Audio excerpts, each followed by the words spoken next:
더덕은 기본적으로 건강에 좋은 식품이지만 과하게 섭취하면 위장에 부담을 줄 수도 있어요. 위장이 약하신 분들은 한 번에 너무 많은 양을 드시지 않는 것이 좋은데, 더덕은 섬유질이 풍부한 식품인데 위장이 약한 분들이 많이 섭취하면 오히려 소화불량이나 속쓰림도 유발할 수가 있고, 또한 더덕은 성질이 차가운 편이므로 몸이 찬 분들은 과하게 섭취하지 마시고 섭취할 때 꼭 따뜻하게 조리해서 드시는 게 좋아요. 더덕을 드시기 전에 꼭 알아야 할 내용 두 번째는 알레르기 반응이에요. 알레르기는 일반적이진 않지만 더덕에 포함된 사포닌 성분이 일부 사람들한테는 알러지 반응을 일으킬 수가 있어요. 알러지가 있으신 분들은 두루럭이나 가려움증이나 구토, 거부 반응이 나타날 수가 있으니까 처음에 더덕을 드시는 분들은 쌉싸름하면서 향긋한 더덕 좋아하시는 분들 많으시죠? 더덕은 씹을수록 느껴지는 달큰하면서도 쌉싸름한 맛이 어딘가 몸에 좋을 것 같다는 생각이 들기도 하고, 실제로 이 더덕은 우리 몸에 이로운 점이 많다는데 알고 계셨나요? 예로부터 한방에서는 더덕을 백삼이라고도 부르며 많이 사용해 왔는데, 더덕에 어떤 효능이 숨겨져 있는지 바로 알려드릴게요.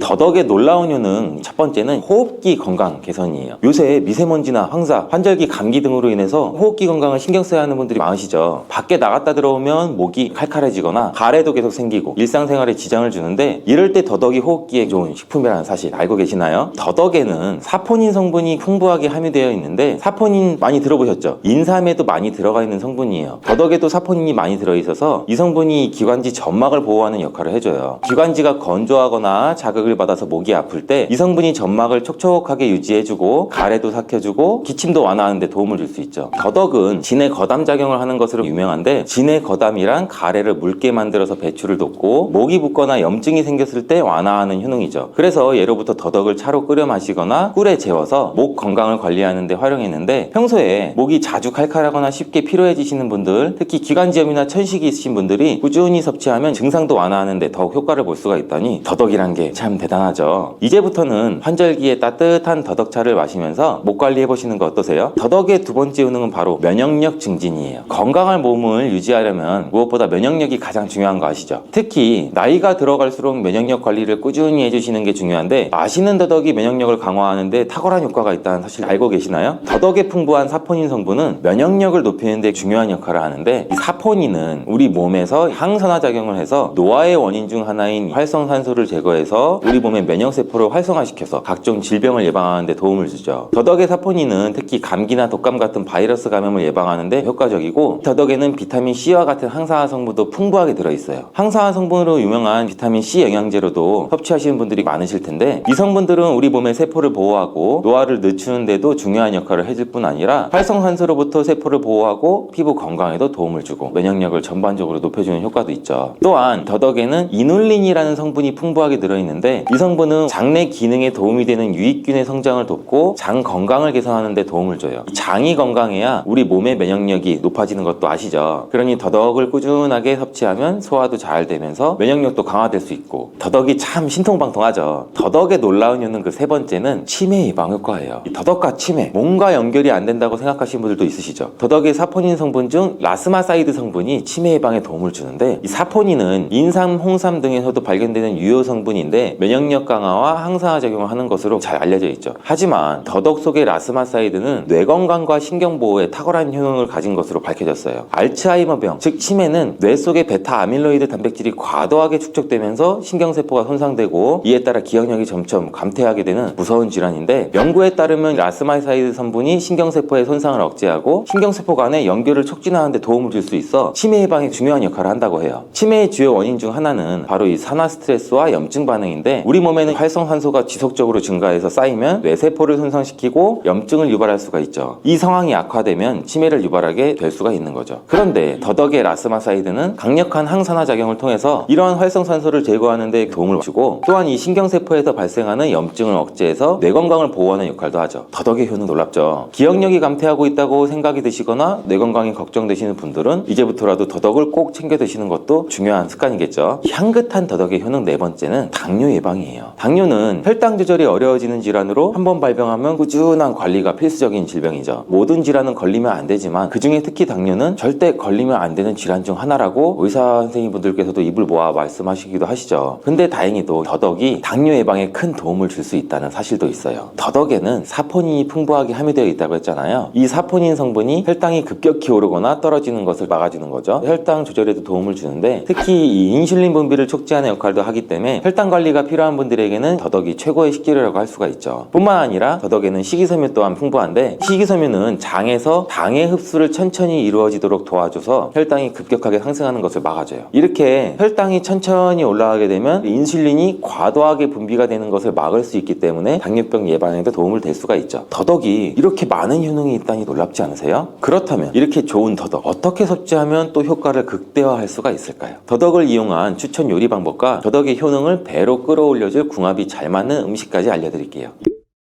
더덕을 이용한 첫 번째 추천 방법은 더덕차를 만드는 방법이에요. 더덕차는 만들기도 간편하고 섭취도 쉬울 뿐만 아니라 사포닌 성분이 우리 몸에서 원활하게 흡수가 되기 때문인데, 환절기에 마시면 딱 좋은 향긋한 더덕차 집에서 쉽게 만드는 방법 알려드릴게요. 먼저 더덕을 물에 깨끗하게 씻어줘요. 더덕의 겉면에는 흙이 많겠죠. 솔로 깨끗하게 씻어주시고 잘 씻은 더덕을 칼로 얇게 점여준 뒤 평평하게 고루 피죠. 오븐이나 에어프라이기에 약 120도에서 130도에서 3시간 정도 잘 말려주시면 건강에 좋은 더덕차가 완성되죠. 건조한 더덕은 보관할 때 습기가 차지 않도록 꼭 밀봉해 주시는 게 좋고, 만들기 쉬우니 자주 해서 신선하게 드시는 게 가장 좋겠죠. 두 번째 추천 요리는 바로 더덕과 꿀을 사용해 장아찌를 만드는 방법이에요. 꿀은 달콤한 맛과 함께 기침과 목의 통증도 완화시켜주고 기관지에 좋다고 잘 알려져 있잖아요. 꿀은 향균 작용도 갖고 있어서 호흡기 감염을 예방하는 데도 효과적이에요. 더덕 또한 기관지에 유익한 성분들이 많이 함유가 돼 있고, 거기에 꿀과 함께 더덕을 섭취하게 되면 더덕의 유효 성분들이 우리 몸에 흡수가 빨라져서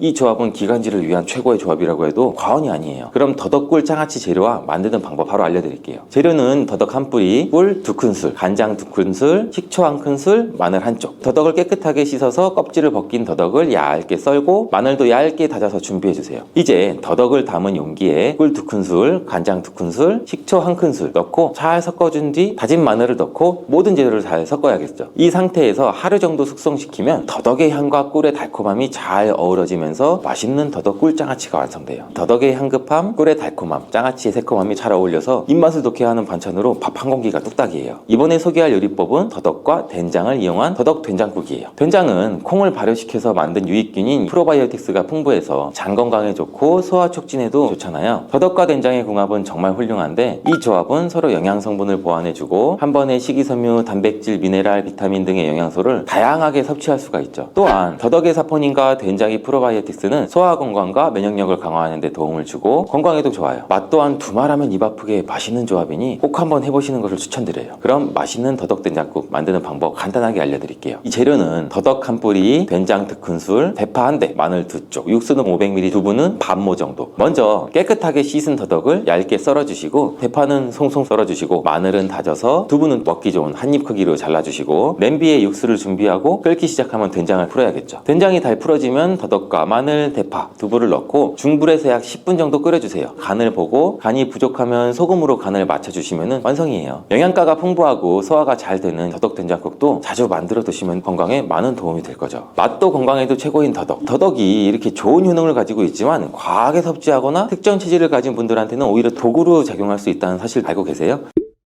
첫 번째, 더덕 섭취 시 꼭 알아야 할 주의점은 과다하게 섭취하는 것은 별로 좋지 않아요. 더덕은 기본적으로 건강에 좋은 식품이지만 과하게 섭취하면 위장에 부담을 줄 수도 있어요. 위장이 약하신 분들은 한 번에 너무 많은 양을 드시지 않는 것이 좋은데, 더덕은 섬유질이 풍부한 식품인데 위장이 약한 분들이 많이 섭취하면 오히려 소화불량이나 속쓰림도 유발할 수가 있고, 또한 더덕은 성질이 차가운 편이므로 몸이 찬 분들은 과하게 섭취하지 마시고 섭취할 때 꼭 따뜻하게 조리해서 드시는 게 좋아요. 더덕을 드시기 전에 꼭 알아야 할 내용 두 번째는 알레르기 반응이에요. 알레르기는 일반적이진 않지만 더덕에 포함된 사포닌 성분이 일부 사람들한테는 알러지 반응을 일으킬 수가 있어요. 알러지가 있으신 분들은 두루럭이나 가려움증이나 구토, 거부 반응이 나타날 수가 있으니까 처음에 더덕을 드시는 분들은 꼭 적은 양부터 섭취하고 알레르기 증상이 보인다면 바로 섭취를 중단하시고 억지로 드시지 않는 게 좋겠죠. 도라지에는 사포닌이라는 성분이 많이 들어있는데요. 성분은 여러 가지 건강 효과가 있지만 약물과 상호작용을 일으킬 수 있다는 것 아실까요? 특히 도라지의 사포닌은 혈압을 낮추는 작용을 할 수가 있기 때문에 고혈압약을 복용 중인 분들은 도라지를 과도하게 섭취하게 되면 약효에 영향을 미칠 수가 있어서 주의가 필요합니다. 잘못하면 혈압약과 함께 섭취한 뒤 혈압이 지나치게 낮아질 위험이 있을 수 있다는 거죠. 또한 도라지는 체내에서 흡수되는 철분의 양을 방해할 수가 있는데요. 한 사람이나 철분제를 복용 중인 분들은 도라지 섭취에 신경을 써야 할 필요가 있습니다. 향긋하면서도 쌉쌀한 도라지 좋아하시나요? 도라지는 무침이나 도라지차, 도라지즙으로 우리 주변에서 손쉽게 찾아볼 수 있는데요. 도라지는 그 독특한 맛과 함께 여러 가지 건강 효능을 가지고 있는데 특히 중년과 노년층에게는 더욱 중요한 효과들이 많다는 것 아실까요? 오늘은 도라지가 어떤 효능을 가지고 있는지, 도라지와 함께 먹으면 더 좋은 음식, 또 도라지에 대한 우리 건강에 유용한 다양한 정보까지 자세하게 알려드릴게요. 첫 번째 도라지의 효능은 바로 기관지 건강에 도움을 준다는 점입니다. 먼저 도라지가 기관지 건강에 좋다는 이야기 들어보신 분 있으신가요? 예로부터 도라지는 기침이나 가래에 좋다고 했는데요. 동의보감에서도 거담작용, 즉 가래를 없애주는데 도움이 된다고 기술이 되어 있습니다. 동의보감뿐만 아니라 도라지는 폐 건강과 면역력 증진에 좋은 음식으로 예로부터 사랑받아 왔습니다. 혹시 사포닌이라고 들어보셨나요? 홍삼에 이 사포닌 성분이 들어있어서 몸에 좋다고 들어보셨을 거예요. 도라지에도 이 사포닌이라는 성분이 풍부하게 들어있는데요. 이 사포닌은 기관지의 염증을 완화하고 기침을 줄여주는 효과가 있습니다. 그래서 도라지는 기침이나 가래가 잘 배출되지 않는 증상에 특히 좋은 음식으로 알려져 있는 거죠. 도라지를 꾸준히 섭취하면 기관지에 쌓여있는 불순물을 배출하는데 도움을 줄 수가 있는 거고요. 이는 겨울철에 건조한 공기나 감기와 같은 호흡기 질환으로 인한 불편함을 줄이는데 큰 도움이 될 수가 있습니다. 또한 도라지는 기침을 완화해주는 효과가 있어서 목이 칼칼하거나 인후염 증상에 시달릴 때도 유용한 자연 치료제가 될 수가 있답니다. 목이 안 좋으면 도라지차를 권하는 이유도 그런 것이죠. 이제부터는 목이 칼칼하거나 기관지가 불편하다는 느낌이 드실 때 도라지 한번 드셔보시는 것 어떨까요? 두 번째 도라지의 놀라운 효능은 바로 면역력 강화입니다. 오래 묵은 도라지는 산삼보다 더 좋다는 옛말 들어보신 분 있으실까요? 아까 알려드린 도라지에 들어있는 사포닌이라는 성분 외에도 도라지에는 여러 가지의 비타민과 미네랄이 풍부하게 들어있어서 면역 체계를 강화하는 데 도움을 주는데요. 특히 도라지에는 비타민C가 풍부하게 들어있는데 이 비타민은 면역세포의 기능을 향상시키고 몸의 자연 방어력을 높여주는 역할을 합니다. 또 도라지는 항산화 물질인 플라보노이드와 폴리페놀을 함유하고 있어서 우리 몸이 외부에서 들어오는 바이러스나 세균에 잘 대응할 수 있도록 도와줍니다. 또한 도라지와 같은 흰색 채소에 풍부하게 들어있는 안토잔틴은 체내 노폐물 배출을 촉진하고 세균과 바이러스 저항력을 높여서 면역력을 증진시키는 효과가 있어 면역력이 떨어지기 쉬운 겨울철에 도라지를 자주 섭취하면 건강을 유지하는 데 큰 도움이 될 수 있다는 것 알아두시고요. 도라지의 대단한 효능 세 번째는 암 예방 효과입니다. 도라지는 암 예방에도 도움이 될 수 있는 식품으로 알려져 있는데요. 향긋하고 쌉쌀한 도라지 몸에 좋다는 것은 알았지만 암 예방에도 도움이 된다는 것은 참 놀랍죠. 도라지에 포함된 사포닌 성분은 암세포의 성장을 억제하는 데 중요한 역할을 한다는 많은 연구 결과가 있는데요. 특히 도라지에 들어있는 파이토케미컬 성분은 항암 작용을 해서 세포의 변이를 막아주는 효과가 있습니다. 또한 도라지에 있는 다양한 비타민과 미네랄은 암 예방에 중요한 역할을 하며 항염 작용을 통해서 몸의 염증 수치를 줄여주기도 합니다. 한국 식품영양과학회지에 제출된 논문에 따르면 도라지 추출물로 실험 연구를 해봤는데요. 그 결과는 아주 놀라웠습니다. 실험 결과는 도라지 추출물이 자궁경부암, 유방암, 간암, 폐암세포에도 성장 억제하는 효능이 있는 항암 효과가 있다는 것을 알아냈고 또 다른 연구의 실험 결과에서는 도라지가 암세포 성장을 억제하고 암세포 자멸사를 유도하는 것으로 밝혀졌다고 합니다. 물론 도라지 하나로 모든 것이 해결되는 것은 아니지만 도라지를 꾸준히 섭취하면 도라지의 효능으로 몸이 건강한 상태를 유지하며 암을 예방하는 데도 도움이 될 수 있다는 거 알아주시고요. 도라지의 놀라운 효능 네 번째는 노화 방지 효과입니다. 도라지의 중요한 효능 중 하나는 바로 노화 방지입니다. 도라지에는 풍부한 항산화 성분이 들어있어서 세포의 노화를 늦추는 데 도움을 준다니 놀랍지 않나요? 우리 몸은 나이가 들면서 자연적으로 활성산소가 증가하고 이 활성산소가 세포를 손상시켜서 노화를 촉진하는데요. 도라지에 포함된 항산화 성분은 이 활성산소를 제거하고 세포를 보호해줄 뿐만 아니라 도라지는 피부 건강에도 도움이 될 수가 있답니다. 뿐만 아니라 도라지의 사포닌과 플라티코딘 D 성분이 체지방 감소와 지방 배출을 촉진해서 다이어트에도 효과적이고, 도라지에 함유된 비타민 C는 피부에 콜라겐 생성을 촉진시켜주기 때문에 피부 탄력과 건강을 유지하는 데 좋은 역할을 해주는데요. 이런 이유들로 도라지는 노화 방지와 피부, 그리고 전반적인 신체 건강을 위해서 꾸준히 섭취하는 것이 좋습니다. 도라지는 놀라운 건강 효능이 있는 식품이지만 모든 음식이 그렇듯이 잘못 섭취하거나 특정한 체질의 사람에게는 부작용이 있을 수가 있는데요. 몸에 독이 될 수 있는 도라지 섭취법과 도라지를 드실 때 주의할 점을 몇 가지 알려드릴게요.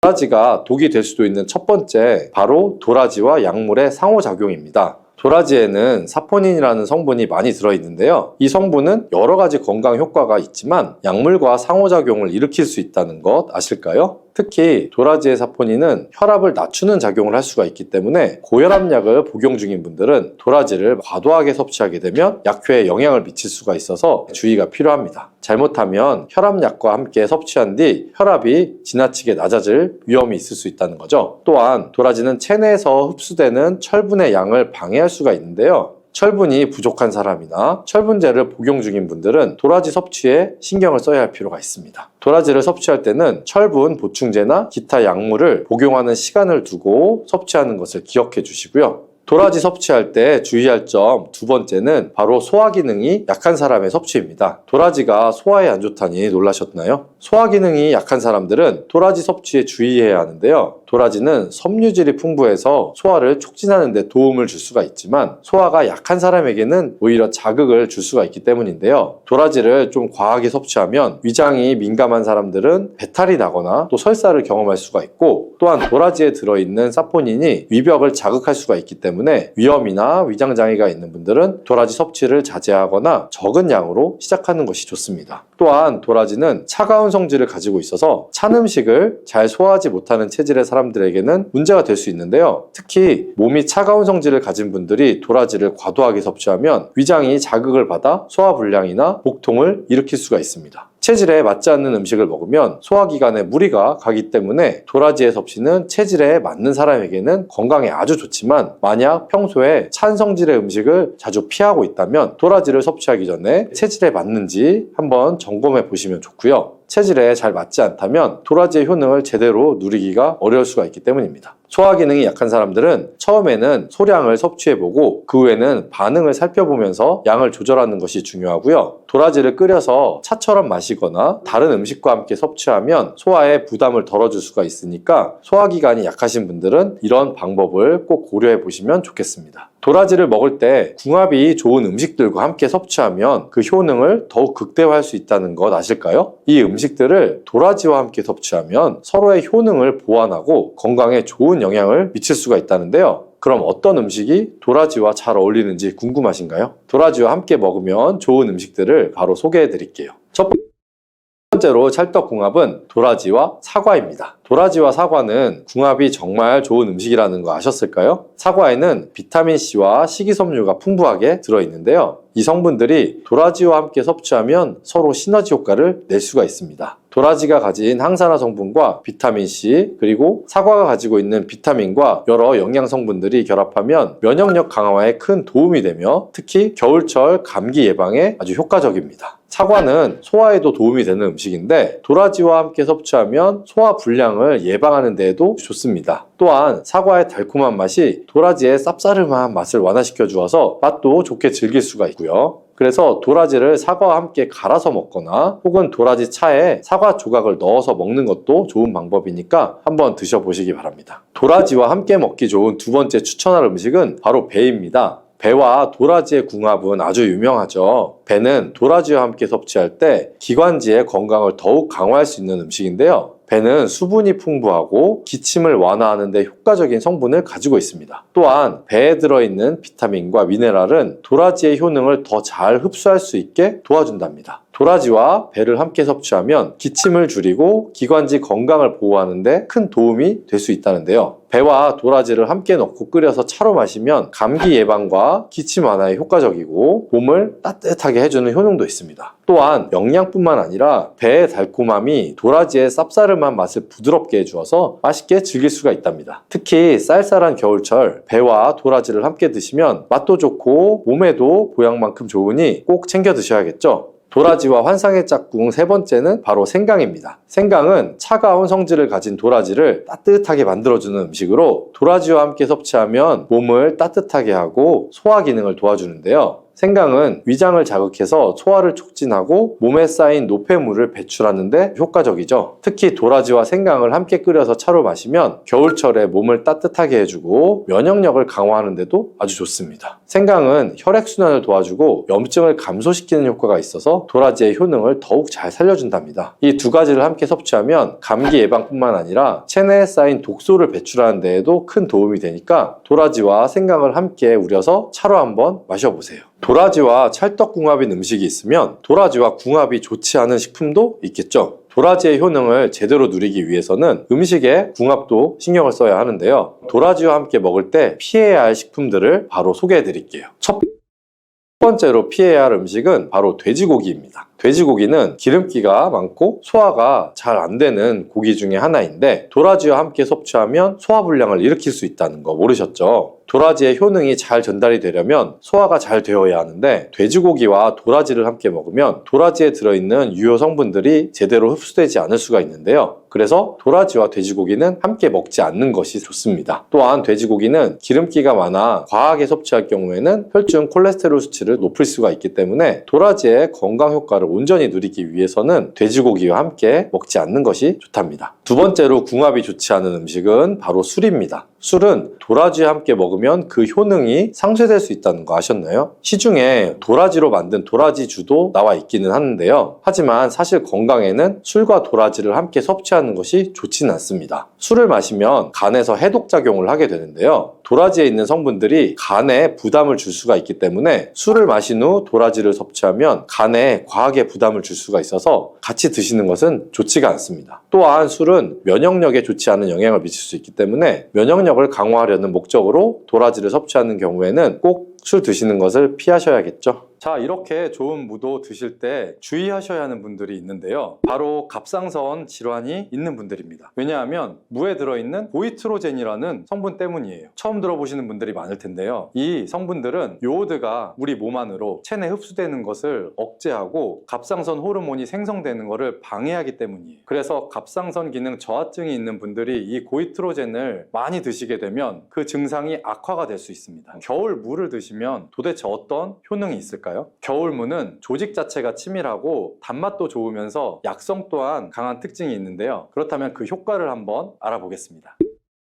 당뇨를 예방하고 혈당을 떨어뜨리려면 무를 이렇게 드셔야 합니다. 요즘 수확되는 무에는 우리 몸에 좋은 영양소가 아주 많아서 건강에 보약이 됩니다. 우리 식탁에 빠지지 않는 깍두기, 나박김치, 무말랭이, 치킨무, 단무지 이렇게 정말 여러 가지 형태로 우리가 무를 많이 먹잖아요. 그 중에서 인기 있는 요리 중에 하나가 바로 무나물이죠. 우리가 무나물 만들 때 보통 어떻게 만드나요? 들기름에 채로 썬 무를 넣고 달달 볶아서 소금으로 간을 하고 여기에 깨소금을 넣어서 보통 먹잖아요. 오늘은 기름을 넣지 않고 무를 볶는 방법을 알려드릴게요. 그리고 바로 그 들기름을 언제 넣어야 되는지도 알려드리겠습니다. 먼저 물을 약간 두껍게 채를 썰어 주시고 여기에 비장의 재료 하나를 더 넣어줍니다. 그것은 바로 양파입니다. 양파도 채를 썬 다음 무와 함께 담아 주시고요. 이 양파를 하나 넣게 되면 무의 해독작용이 배가 되고 단맛도 좋아지게 됩니다. 이렇게 무와 양파를 담은 통에다가 소금으로 1시간 정도만 절여주시면 돼요. 다 절여지면 무가 흐물흐물하게 되고 무와 양파에서 수분이 많이 빠져나와 있을 건데요. 이 수분도 버리지 말고 우리가 다 사용하는 게 좋습니다. 있습니다. 냄비에 절여진 무와 양파를 넣고 그리고 들기름 대신에 물을 한 컵 넣어주시는데요. 들기름은 발화점이 낮기 때문에 들기름을 넣어서 무나물을 만들게 되면 들기름에 들어있는 좋은 성분인 오메가3 지방산은 다 날아가고 오히려 건강에 해로울 수가 있기 때문에 들기름은 넣지 말고 이 방법으로 해보시면 좋습니다. 센 불에서 먼저 끓여준 다음에 중불로 익혀주시고요. 이때 물이 쫄아서 바닥에 조금만 깔릴 정도 남을 때까지 해주시면 돼요. 그리고 먹기 직전에 바로 이 들기름을 한 스푼 넣어 드시면 고소하고 달달한 무나물을 드실 수가 있죠. 정말 간단하죠? 이렇게 물을 드시면 소화도 잘 되고 몸의 독소를 배출해주는 해독작용에도 아주 좋은데요. 그럼 겨울 무를 드시면 도대체 어떤 효능이 있을까요? 겨울무는 조직 자체가 치밀하고 단맛도 좋으면서 약성 또한 강한 특징이 있는데요. 그렇다면 그 효과를 한번 알아보겠습니다.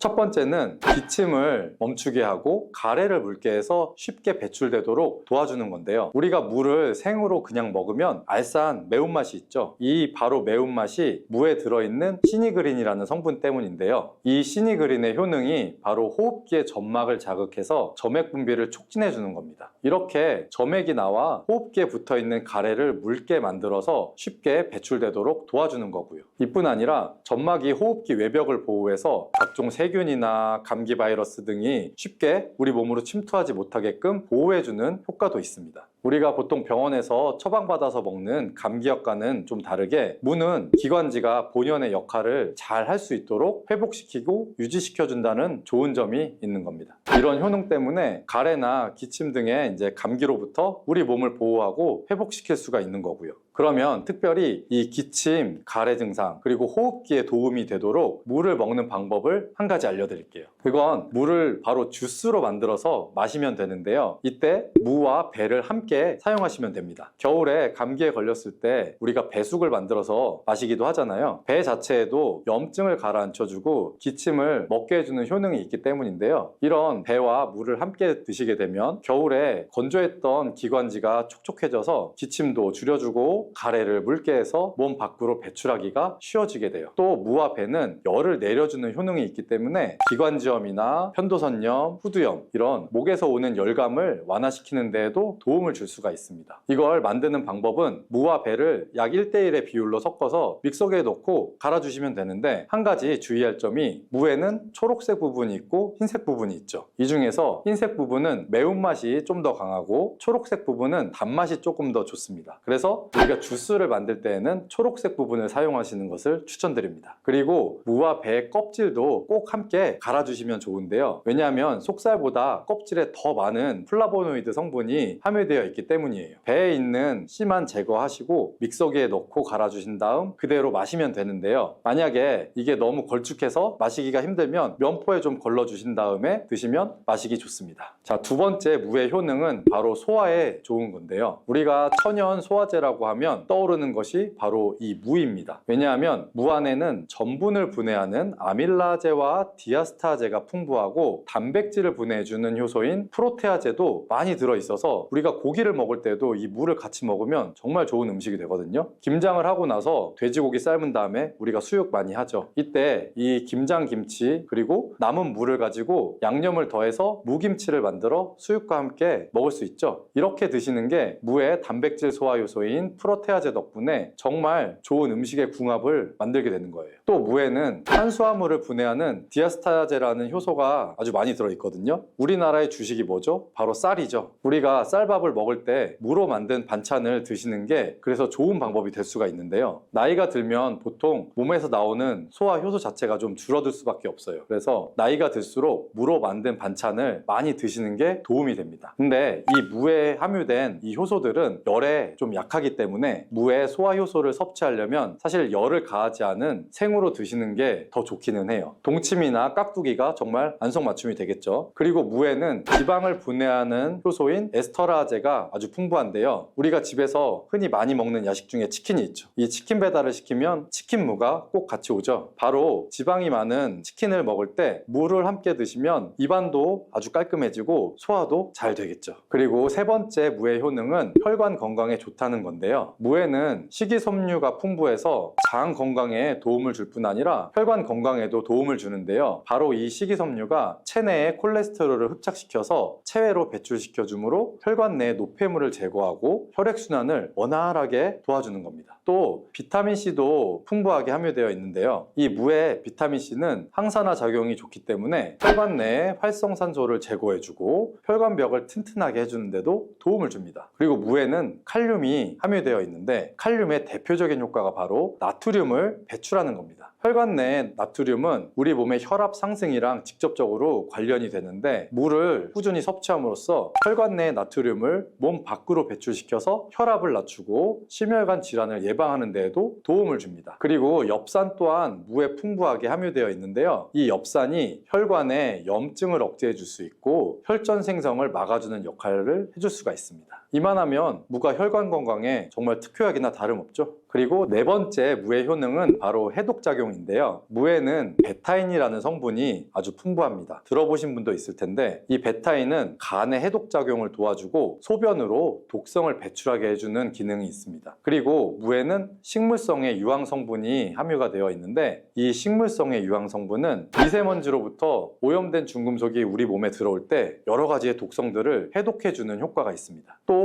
무 안에 함유된 글루코시놀레이트는 담배의 니코틴을 직접적으로 해독하는 효능이 있습니다. 흡연하시는 분들은 꼭 기억하시면 좋은데요. 역사 기록에 보면 담배를 좋아했던 정조대왕이 담배로 인한 몸의 독을 제거해주기 위해서 물을 많이 섭취했다는 기록이 있고요. 그리고 이 글루코시놀레이트는 항암 효과를 가진 성분이라서 특히 유방암 그리고 폐암의 세포 증식을 억제하는 것으로도 잘 알려져 있고요. 해독작용을 넘어서 항암작용까지 하는 무 정말 대단하지 않나요? 자, 다섯 번째 무의 효능은 바로 골다공증 예방에 좋다는 것입니다. 이는 무에 들어있는 칼슘의 함량이 높기 때문이에요. 무 100g에는 칼슘이 약 20mg 정도가 함유가 되어 있고요. 무에 들어있는 칼슘을 섭취하는데 아주 좋은 방법이 있습니다. 그건 바로 무말랭이를 만들어서 드시는 건데요. 무를 충분히 말리게 되면 수분이 날아가고 무의 성분들이 응축이 되게 됩니다. 무말랭이 약 100g에 함유된 칼슘의 함량은 무려 310mg이나 된다는데요. 이 정도면 우리가 약으로 만들 때의 함량에 가깝게 됩니다.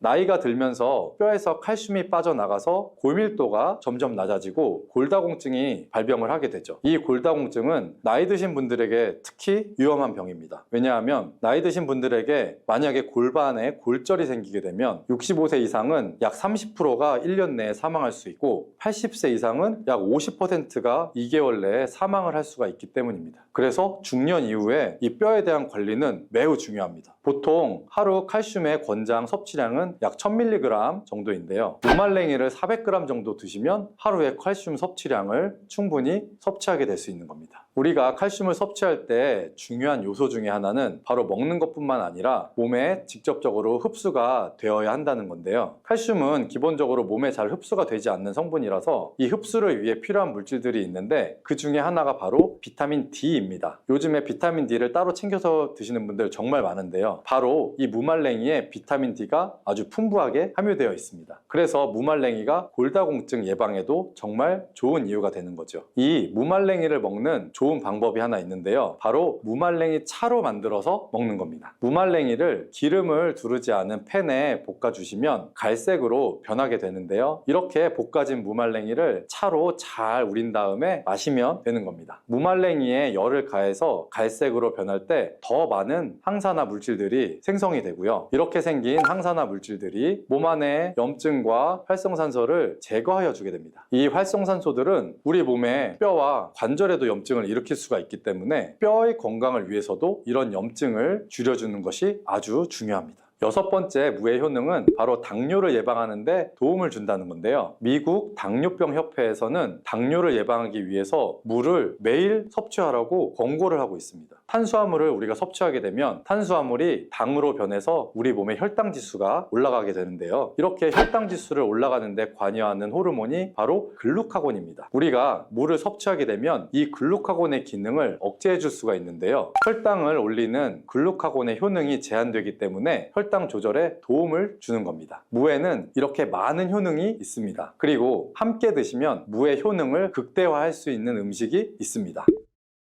그 첫 번째는 바로 꿀인데요. 무에는 이소티오시아네이트라는 성분이 있는데요. 이 성분은 매운맛을 내주고 혈액순환을 원활하게 해서 신진대사를 활성화시키는 효과가 있습니다. 꿀에는 항균, 항염, 항산화 이런 효능들이 있어서 무와 함께 드시면 기관지를 촉촉하게 하고 기침을 줄어들게 하며 몸의 기력을 보충해주는 효과가 있습니다. 그리고 무와 함께 드실 때 좋은 음식 두 번째는 바로 생강입니다. 생강에는 진저롤과 효가올 성분이 함유가 되어 있는데 몸 안에 있는 찬 기운을 밖으로 배출해주고 몸을 따뜻하게 해주는 효능이 있습니다. 우리 몸이 따뜻해지면 일반적으로 몸의 면역력이 올라가게 되고요. 또한 생강은 심혈관을 건강하게 해주는데요. 생강을 섭취하게 되면 콜레스테롤 수치가 낮아지게 되고 혈액순환을 원활하게 해주기 때문에 혈관 건강에도 도움이 됩니다. 자, 이렇게 좋은 무도 드실 때 주의하셔야 하는 분들이 있는데요. 바로 갑상선 질환이 있는 분들입니다. 왜냐하면 무에 들어있는 고이트로젠이라는 성분 때문이에요. 처음 들어보시는 분들이 많을 텐데요. 이 성분들은 요오드가 우리 몸 안으로 체내 흡수되는 것을 억제하고 갑상선 호르몬이 생성되는 것을 방해하기 때문이에요. 그래서 갑상선 기능 저하증이 있는 분들이 이 고이트로젠을 많이 드시게 되면 그 증상이 악화가 될 수 있습니다. 다만 체내에 요오드가 풍부하게 있는 상태면 사실 이 효과는 미미하기 때문에 평소에 요오드가 풍부한 해조류를 많이 드시면 도움이 됩니다. 그리고 이 고이트로젠은 열을 가하게 되면 일반적으로 그 효과가 약해지게 되기 때문에 따라서 갑상선 기능 저하증이 있는 분들은 물을 드실 때 생으로 그냥 드시지 말고 열에 잘 익혀서 드시기를 추천합니다. 갑상선 저하증이나 항진증이 있으신 분들이 김을 많이 드시면 오히려 건강을 해칠 수가 있어요. 건강하신 분들은 김을 많이 드셔도 호르몬 조절이 잘 돼서 문제가 없지만 이 갑상선에 문제가 있어 호르몬 조절이 잘 안 되시는 분들은 이 요오드의 수치가 높아지면 체내 활성산소가 증가되게 돼서 염증을 일으키고 갑상선 염도 유발해서 심해지면 갑상선 암까지도 발전시킬 수가 있어요. 우리 한국인의 식단에는 이미 요오드의 함량이 높기 때문에 김을 조금만 드셔도 요오드의 수치가 금방 높아질 수가 있어요. 따라서 갑상선에 문제가 있으신 분들은 김을 드실 때 주의해야 되는 거예요. 그렇다고 요오드가 풍부한 해조류와 같은 음식을 아예 드시지 말라고 말씀드리는 게 아니라 과량 섭취만 주의하시고 적정량은 드셔도 괜찮죠. 그렇다면 갑상선에 문제가 있는 분들이 김을 드실 때 혹시 해결 방법이 없을까요? 바다의 불로초, 해조류의 왕이라고 별명을 갖고 있는 김, 이런 몸에 좋은 김도 우리 잘못 먹으면 암에도 걸릴 수가 있고 치매에도 걸릴 수 있다는 사실 혹시 알고 계시나요? 아무리 좋은 음식도 제대로 알고 드실 때 건강을 지키는 보약이 될 수 있는 것이죠. 식탁 위에 빼놓을 수 없는 반찬, 굉장히 맛있죠. 김의 효능 5가지와 제가 김을 드실 때 주의해야 될 분들, 그리고 김과 함께 먹으면 보약이 되는 최고의 음식과 또 김을 굽는 방법, 좋은 김을 고르는 방법까지 김에 대한 모든 것을 제가 지금 바로 알려드릴게요. 입맛도 없고 마땅한 반찬도 없을 때 김 하나만 있어도 우리 밥 한 그릇 뚝딱 해치우잖아요. 저도 마찬가지지만 저희 아이들도 맨날 밥 투정 하다가도 김 하나 딱 넣으면 밥 투정 반찬 투정 안 해요.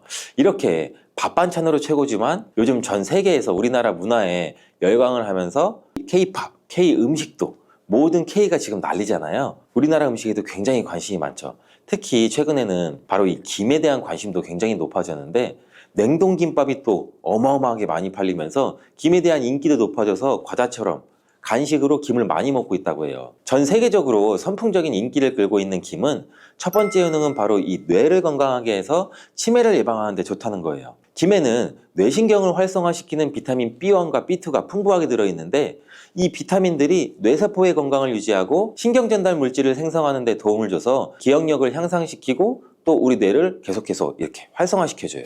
또 미네랄 성분이 풍부해서 우리 뇌 기능을 활성화하는 데 도움을 줘 치매를 예방할 수도 있어요. 그리고 김에는 이 포피란이라는 수용성 식이섬유가 풍부하게 함유되어 있는데 이 포피란은 우리 혈관 내의 나쁜 콜레스테롤, LDL 수치를 떨어뜨려주는 효능이 있어요. 따라서 우리 혈관 내의 혈전 생성을 막아주고 동맥경화에도 도움이 되고 혈액순환도 좋게 함으로써 뇌에도 혈류를 원활하게 해주는 작용을 갖고 있죠. 또 김에는 이 알긴산이라는 성분이 있는데 알긴산도 콜레스테롤이 혈관에 쌓이는 것을 방지해주고 몸 밖으로 배출시켜주는 역할을 해요. 국립 부경대학교 연구팀의 연구 결과에 따르면 이 알긴산은 혈관 내의 중금속과 노폐물을 흡착해서 제거해서 혈액 속 중성지방이나 콜레스테롤을 억제해서 피를 또 맑게 해주고 성인병 예방에 놀라운 기능을 한다고 보고하고 있어요. 이러한 성분들의 효능으로 뇌에 필요한 영양분을 충분히 공급하고 노폐물을 빨리빨리 배출할 수 있게 돼서 머리도 맑아지고 뇌 신경도 튼튼하게 해주는 거죠. 이런 김과 계란을 함께 드시면 엄청난 시너지 효과를 느낄 수가 있는데 계란에는 대표적으로 비타민 B12랑 콜린이라는 성분이 풍부한데 이 성분들이 뇌신경을 활성화하는 데 굉장히 큰 도움을 줘요.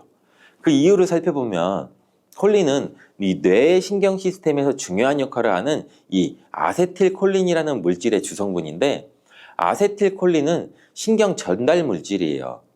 이 신경 전달 물질이 뇌세포 사이에서 정보를 계속 전달해주는 역할을 해요. 바로 이 콜린이 충분히 공급돼야 기억력, 학습 능력, 그리고 인지 기능을 유지할 수가 있죠.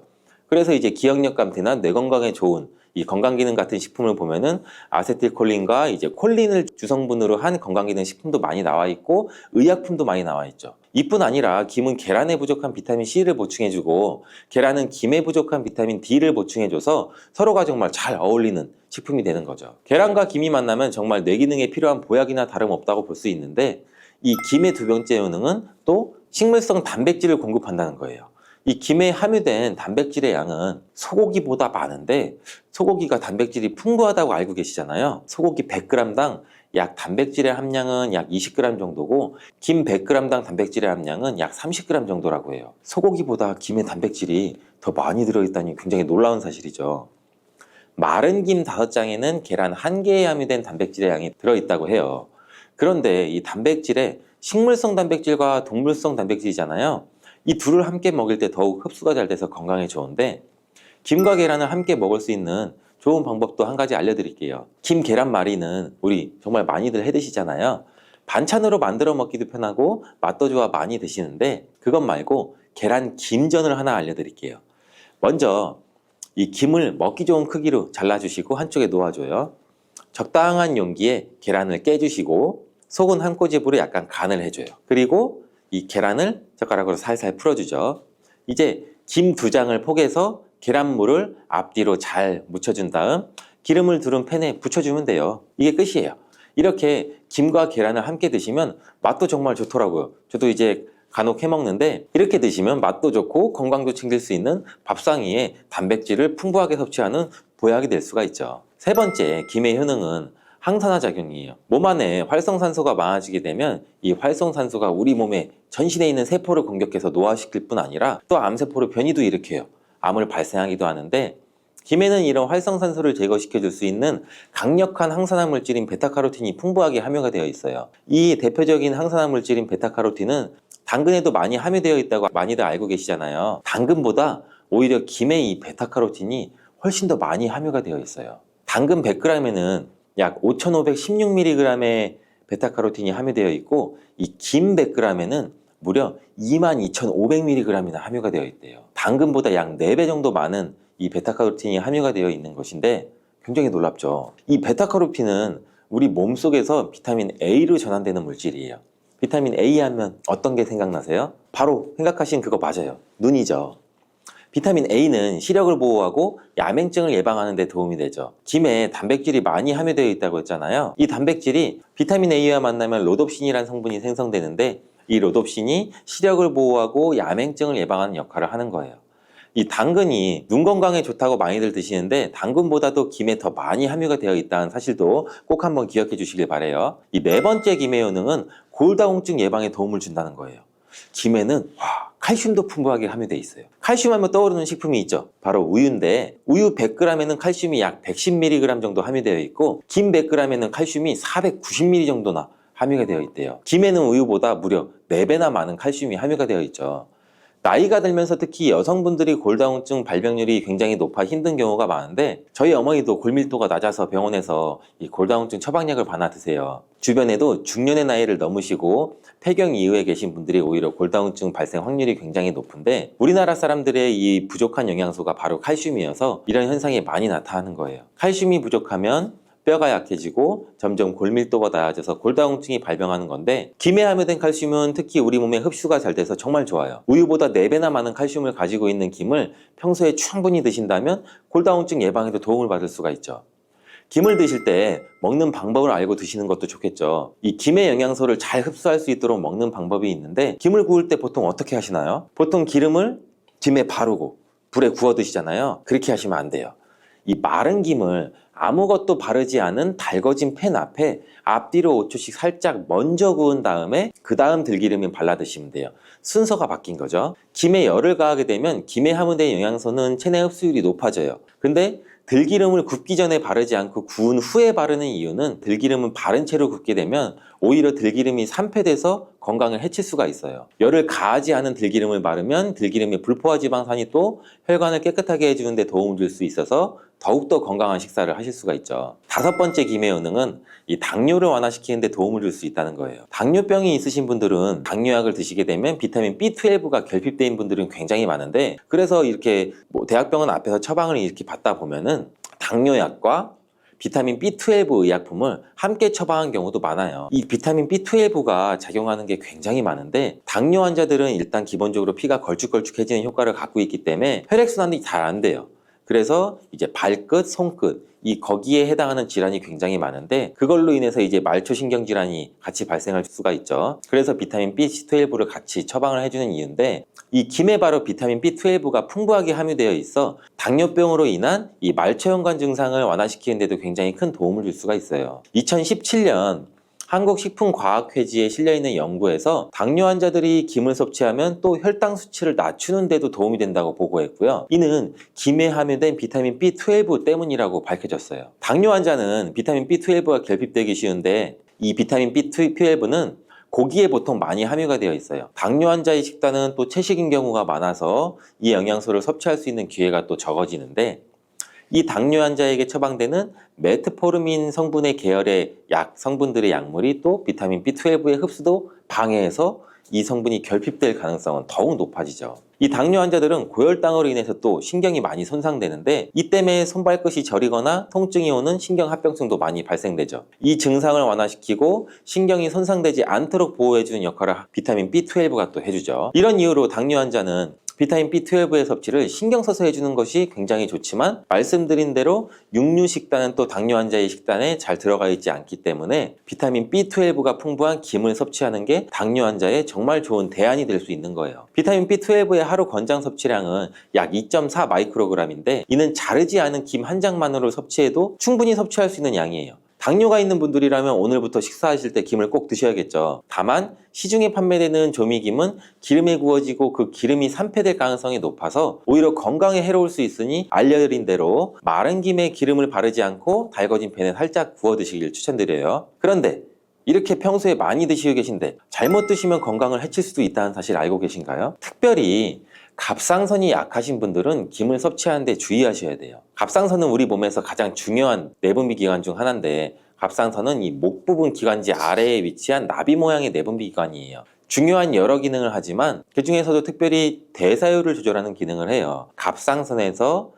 T3, T4 호르몬을 분비해서 우리 몸의 에너지 소비와 체온 조절을 하는데 굉장히 중요한 역할을 하는데 이 갑상선 호르몬은 신경 시스템의 정상적인 기능을 유지하는데 굉장히 꼭 필요해요. 이 호르몬이 제대로 분비가 되지 않아 수치가 너무 높거나 낮게 되면 우울증, 불안 증세, 기억력 감퇴 등등의 문제가 발생될 수가 있고 갑상선 호르몬 중에 또 요오드가 굉장히 중요한 부분을 차지하죠. 이 김에 요오드가 풍부하게 함유되어 있어요. 요오드가 부족하면 체중이 늘어나고 탈모도 생길 수 있고 만성 피로가 생겨서 힘들어질 수도 있는데 세계보건기구에서는 요오드가 부족하면 뇌세포가 손상되고 치매도 발생될 수가 있다고 보고하고 있어요. 이렇게 중요한 요오드 김에 풍부하니 먹어야 되는 거 아니야? 굉장히 많이 먹으면 좋잖아 이렇게 생각할 수가 있는데 맞는 말씀이지만 예외가 있죠. 갑상선이 약하신 분들은 김 섭취에 주의해야 된다고 했잖아요. 갑상선 저하증이나 항진증이 있으신 분들이 김을 많이 드시면 오히려 건강을 해칠 수가 있어요. 건강하신 분들은 김을 많이 드셔도 호르몬 조절이 잘 돼서 문제가 없지만 이 갑상선에 문제가 있어 호르몬 조절이 잘 안 되시는 분들은 이 요오드의 수치가 높아지면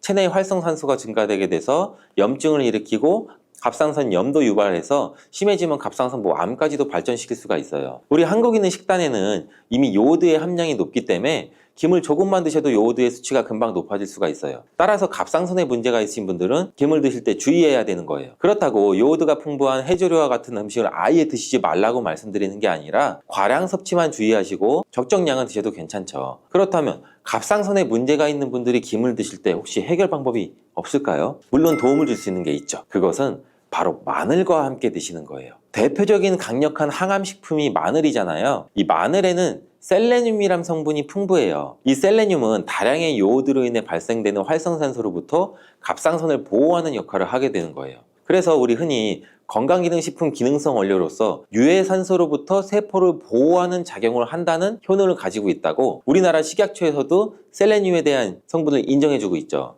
갑상선 호르몬의 생산을 도와주고 갑상선에 문제가 있으신 분들이 드시면 이 호르몬의 문제를 해결하는 데 조금이라도 도움이 되는 거예요. 또한 김에 함유되어 있는 알긴산이라는 성분은 콜레스테롤이 혈관에 쌓이는 것을 방지하고 몸 밖으로 배출시켜주는 역할도 한다고 알려드렸는데 바로 이 마늘과 함께 드시면 이 효능이 배가 돼서 혈관에 혈전이 생기는 것을 막아줘 혈관 건강에도 최고인 보약이 될 수가 있는 거죠. 이렇게 좋은 김 아무거나 드시지 마시고 좋은 김 고르는 방법도 알려드릴게요. 좋은 김은 검붉은 색을 띠며 살짝 반짝이고 윤기가 있어요. 그리고 냄새가 없고 담백한 맛이 나요. 그리고 그 김을 구웠을 때는 오히려 녹색빛이 선명하게 나타나고 물에 불렸을 때는 잘 녹고 김을 담궜던 물이 맑을수록 좋은 김이라고 할 수가 있어요.